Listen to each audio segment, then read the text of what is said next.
Today we continue our topic accounting of issue of debentures considering the term and conditions of redemption. देखिए जब हम debenture issue करते हैं तो उसकी टर्म्स होती हैं कंडीशंस ऑफ रिडम्पशन. रिडम्पशन की कंडीशंस के ऊपर इशू का इफेक्ट पड़ता है. Let's see. देखिए फर्स्ट केस मेरे पास क्या है कि issue at par and redeem at par. मेरा फर्स्ट केस जो है, इस केस में हम लोग क्या करेंगे. देखिए इशू की एंट्री क्या बनती है. Bank to debenture application allotment, second debenture application allotment to debenture account. 100 rupees का शेयर है और हम रिडीम भी कर रहे हैं, इसको पार पे कर रहे हैं. देखिए रिडीम जब पार पे होता है तो उसका इशू पे कोई इफेक्ट नहीं पड़ता. जैसे यहाँ पर debenture to debenture holder 100 rupees due कर रहे हैं और डिबेंचर होल्डर टू बैंक जब उसकी पेमेंट करेंगे तो 100 ही करेंगे. तो इस इशू की एंट्रीज पे कोई खास इफेक्ट नहीं है. हम लोग सेकेंड एंट्री में अगर हम लोग करें कि issue at discount, redeem at par and then उस बाद भी इसका कोई इफेक्ट नहीं है, क्योंकि हम यहाँ पर एंट्री बनाएंगे bank to debenture application allotment, second debenture application allotment to discount on issue of debenture to debentures. तो डिस्काउंट को डेबिट करना है अपने. यहाँ पर वही दो सेम एंट्री है, डिबेंचर टू डिबेंचर होल्डर और debenture holder to bank. Next one है, अगर आप इसको प्रीमियम पे इशू करते हैं और रिडीम पार पे ही कर रहे हैं देन तब भी कोई इफेक्ट नहीं है खास. देखिए bank to debenture application allotment, debenture application allotment to debenture account to security premium. Next one जो है वो इम्पॉर्टेंट हो जाता है हमारे लिए कि आप इशू तो कर रहे हैं पार पर लेकिन रिडीम कर रहे हैं आप प्रीमियम पर. तो देखिए पहले हम रिडीम की एंट्री देखते हैं क्या बनेगी. डिबेंचर हमें डेबिट करना है टू डिबेंचर होल्डर, ये तो हम एंट्री कर रहे हैं. अगर हम प्रीमियम पर दे रहे हैं तो यहाँ प्रीमियम डेबिट हो जाएगा और आएगा premium on redemption of debentures and फिर डिबेंचर होल्डर टू बैंक. यानी हम यहाँ 5 रुपीज़ एक्स्ट्रा पे कर रहे हैं. तो इस एक्स्ट्रा का इफेक्ट हमारी इशू पे भी पड़ेगा. और वो कौन सी एंट्री में बनेगा, सेकंड एंट्री में बनेगा. देखिए पहले आप सिंपली एंट्री कीजिए, bank account debit to debenture application allotment, second debenture application allotment to debenture account. ठीक है. और एक एंट्री में पास आउट करनी है जिसको बोलते हैं loss on issue debenture to premium on redemption. इस एंट्री को इस वाली एंट्री के साथ हमें ऐड कर देना है, यानी कंबाइंड एंट्री बन जाएगी हमारे पास. तो एंट्री क्या बनेगी, debenture application allotment, loss on issue of debentures जितना हमने प्रीमियम पे किया है टू डिबेंचर, और ये लॉस किस चीज़ का है, प्रीमियम ऑन रिडम्पशन का. तो ये एंट्री आपको बीच में ऐड कर देनी है. अब इसी तरह नेक्स्ट एंट्री भी है. अगर आप डिस्काउंट पे इशू कर रहे हैं तो डिस्काउंट में क्या है, bank account debit to debenture application allotment, second entry बनती है debenture application allotment discount to debentures. ठीक है. अगर आप रिडीम प्रीमियम पे कर रहे हैं तो फिर ₹5 और ₹2, ये टोटल लॉस हो जाएगा 7. तो इसको हम कंबाइंड करके लिखेंगे. हम यहाँ पर लिखेंगे loss on issue debenture in 5 + 2 7 to premium on redemptions. Clear है. नेक्स्ट वन है कि आप इशू प्रीमियम पे कर रहे हैं, रिडीम भी प्रीमियम पे कर रहे हैं. आपने इशू प्रीमियम पे किया 106 पे, अब रिडीम कर रहे हैं उसी हिसाब से 10 रुपये के हिसाब से. तो आपने पहले इसकी एंट्री बना लीजिए, फिर जो 10 रुपये की लॉस वाली एंट्री वो ऐड कर देंगे. Debenture application allotment to debenture to security premium, ये तो हमारी प्रीमियम वाली एंट्री होगी. और जो ₹10 वाली एंट्री है उसको loss on issue debenture to premium on redemption वो बीच में हम ऐड कर देंगे. तो ये हमारी कंबाइंड एंट्री बन जाएगी. Let's take illustration number 25. Students यहाँ पर अलग अलग केसेस हैं, जैसे 2000 डिबेंचर है, 100 ईच है पार, एंड रिडीम जो हम कर रहे हैं वो भी पार पे कर रहे हैं. तो आप इजीली एंट्री बन जाएंगी. सेकेंड इशूड हमने किया है एट डिस्काउंट और रिडीम कर रहे हैं पार पे, तो अभी कोई इशू नहीं है. आप डिस्काउंट वाली एंट्री बनाइए और कोई एडिशनल पार्ट आएगा नहीं इसमें. नेक्स्ट वन प्रीमियम वाली एंट्री है, वो भी ऐसी है, रिडीम है पार करें. जब रिडीम आप पार पे करते हैं तो हमारी एंट्रीज पे कोई इफेक्ट नहीं पड़ता, वही एंट्री करते हैं चाहे पार की हो, डिस्काउंट की या प्रीमियम की.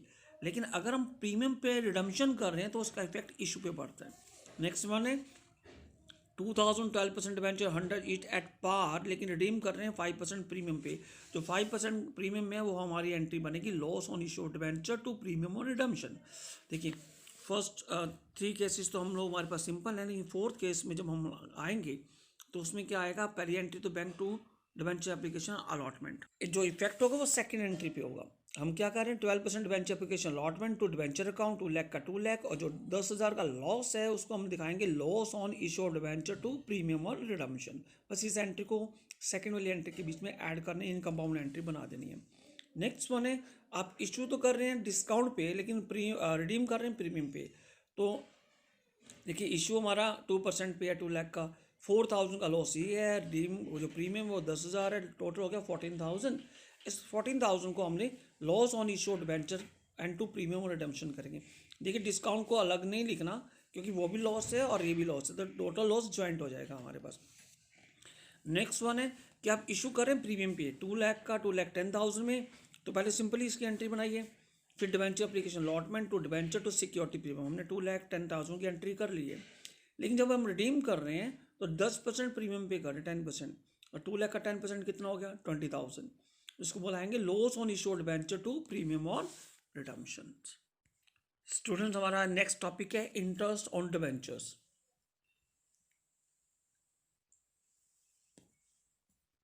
इसको हम एक इलिस्ट्रेशन से क्लियर करते हैं। देखिए स्टूडेंट्स यहाँ पे मेरे पास गिवन है 8,000 9% debenture 1,000 each at a discount of 6% redeemable eight A premium 5% after 3 years. यानी हम लोग क्या कर रहे हैं, 6% डिस्काउंट पे भी हैं और 5% प्रीमियम पे भी हैं। The company close it's book 31 March every year. जो इंटरेस्ट है वो 9% डिबेंचर पेमेंट 30 सितंबर एंड 31 मार्च। देखिए जो 9% डिबेंचर है ना, जो 9% इंटरेस्ट हम ईयर में 2 टाइम्स पे करते हैं, हाफ ईयरली पे करते हैं, एक मार्च में और सितंबर में। रेट जो है टैक्स वो है मेरे पास 10%। तो हमें बेसिकली इंटरेस्ट की एंट्री कैसे फाइंड आउट कैलकुलेट करनी है वो देखते हैं। ये क्वेश्चन को स्टार्टिंग से ले लेते हैं कि आपने जो bank to debenture application allotment, second है debenture application allotment, loss on issue debenture to debenture and to premium on redemption. आप रिडीम प्रीमियम पे कर रहे हैं तो एंट्री होगी ये पास। देखिए अब आपको करना क्या है, जो आपके पास डिबेंचर्स की वैल्यू है इस वैल्यू पर आपने 9% इंटरेस्ट कैलकुलेट कर लेना है। देखिए जो इंटरेस्ट होगा वो आपका 80,000 में होगा, डिस्काउंट माइनस करके वाले पे नहीं होगा, 80,000 पे होगा। 80,000 का 9% हो गया, ठीक है। उस 9% का आपने 6 मंथ का लगा लेना है, वो 36,000 आएगा। अब क्या करना है, आपने इंटरेस्ट ऑन डिबेंचर सितंबर की टर्न की बात कर रहे हैं, to debenture holder and to tax payable. देखिए जो आपने TDS जो पेबल जिसको करना है टैक्स तो गवर्नमेंट को देना है ना, तो आपने क्या करना है 360 में अपने टैक्स निकाल देना है 10% 36 और 3,24,000 डिबेंचर होल्डर को पेमेंट करनी है। फिर हम इसको क्या करेंगे, पेमेंट्स करेंगे debenture holder to bank and TDS payable to bank. अब यही 3 एंट्री रिपीट होंगी मार्च के लिए। देखिए पहले आप ड्यू करेंगे, फिर आप डिबेंचर होल्डर को पेमेंट करेंगे, फिर आप टैक्स अथॉरिटी को पे करेंगे। देखिए लास्ट एंट्री क्या बनेगी, statement of profit loss 16 lakh. इसमें लॉस ऑन इशू डिबेंचर कितना था 8,80,000 और आपने जो इंटरेस्ट पे किया 7,20,000, टोटल 16 लाख को हम लोग प्रॉफिट लॉस में ट्रांसफर कर देंगे। देखिए नेक्स्ट टॉपिक है right of discount loss on issue of debentures. देखिए अब इसको हमें कैसे कवर करना है। देखिए हमारा जो डिस्काउंट है या लॉस को हमें कवर कैसे करना है। देखिए security premium, capital reserve, statement of profit, इन तीनों में से प्रायोरिटी हमारी कहाँ है, सिक्योरिटी प्रीमियम से।